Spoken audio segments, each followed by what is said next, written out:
as Democrat, whoever the nominee, to make sure that we bring an end to the failed policies of George W. Bush. That we can guarantee. But I'm running for president because I believe that to actually make that happen, to make this time different from all the rest, we need a leader who can finally move beyond the divisive politics of Washington and bring Democrats, independents, and yes, Republicans who are disillusioned with our current course together to get things done. That's how we are going to win this election. That's how we will win in Virginia, and that's how we will change this country when I'm President of the United States of America.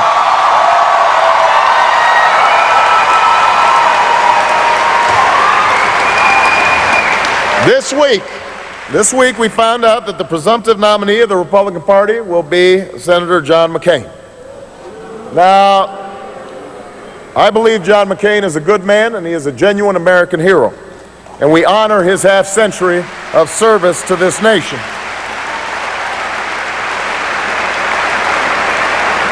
But understand that in this campaign, this year, he has made the decision to embrace the failed policies of George Bush's Washington. He speaks of a 100-year war in Iraq. He sees another on the horizon with Iran.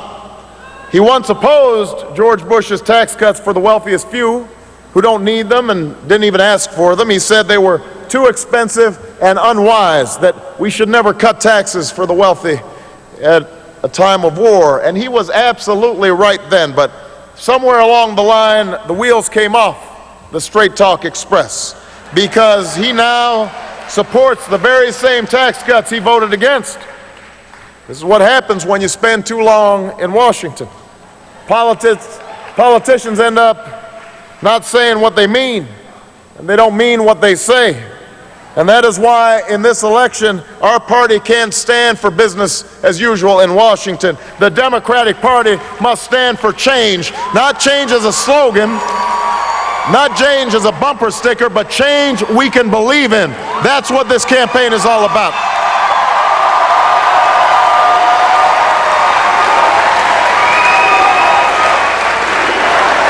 This fall, we owe the American people a real choice. It's a choice between debating John McCain about who has the most experience in Washington, or debating him about who's most likely to change Washington, because that's a debate that we can win. It's a choice between debating John McCain about lobbying reform with a nominee who has taken more money from lobbyists than he has, or doing it with a campaign that hasn't taken a dime of their money because we've been funded by you, the American people.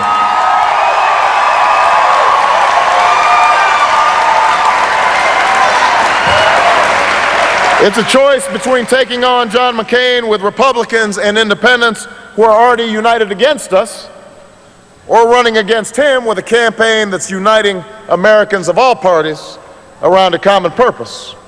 There is a reason why the last 6 polls in a row show that I'm the strongest candidate against John McCain, because I've done better among independents in almost every single contest we've had. That's why we won more red states and swing states that the next Democratic nominee needs to win in November. We need to win. America needs us to win. Virginia Democrats know how important this is. That's how Mark Warner won this state. That's how Tim Kaine won this state. That is how Jim Webb won this state. And if I'm your nominee, that's how I will win this state.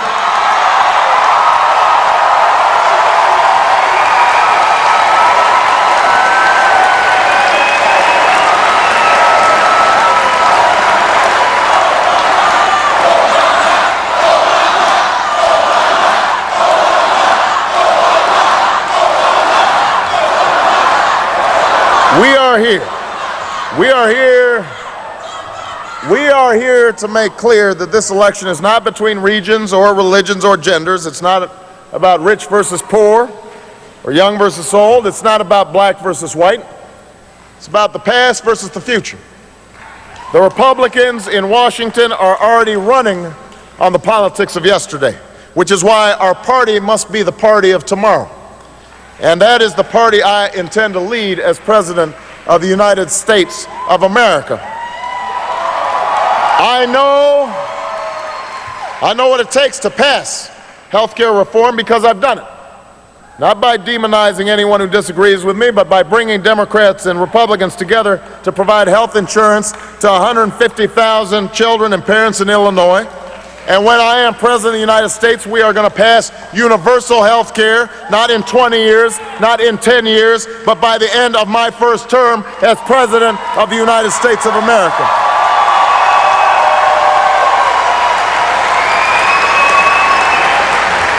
You don't have to take my word for it. You don't have to take my word for it.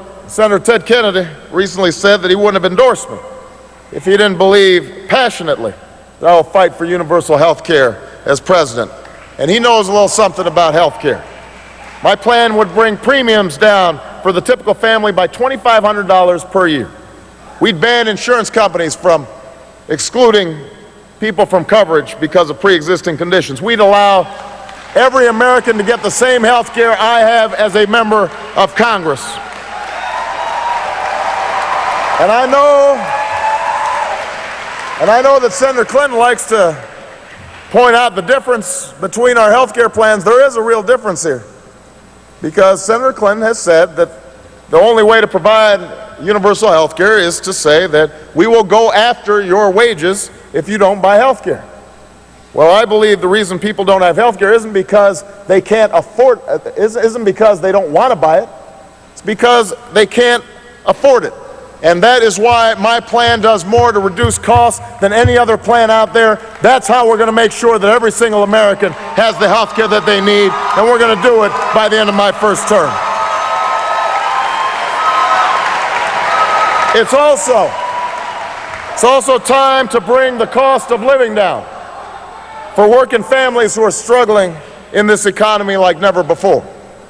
They're facing rising costs and falling wages, and we owe it to them to end the Bush-McCain tax cuts for the wealthiest 2% and put a tax cut into the pockets of families who really need them. That's what I did in Illinois when I brought Democrats and Republicans together to provide millions of dollars in tax relief for working families and the working poor. That's the kind of tax relief I intend to provide when I'm President of the United States of America.